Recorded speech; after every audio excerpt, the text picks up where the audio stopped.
السلام عليكم ورحمة الله وبركاته. في هذا اليوم المبارك يوم الجمعة فلنصلي على سيدنا محمد، فاللهم صل وسلم على سيدنا محمد وعلى آله وصحبه وسلم تسليما إلى يوم الدين. ومعه طول الأمطار المباركة والغيث النافع بإذن الله. تذكرت حديث نبينا صلى الله عليه وسلم الذي قال فيه: مثل أمتي كمثل المطر لا يدرى خيره أوله أو آخره.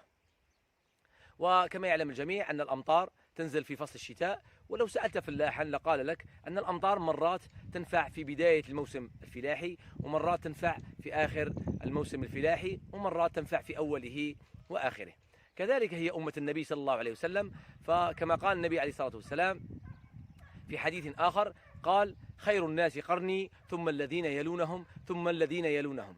أي أن النبي عليه الصلاة والسلام في هذا الحديث زكى الناس الصحابة والتابعين وتابع التابعين الذين عاشوا في القرن الأول للنبوة، 100 سنة الأولى للنبوة، ثم 100 سنة التي تأتي بعدها، ثم 100 سنة التي تأتي بعدها، وهذا أول الغيث وأول غيث النافع.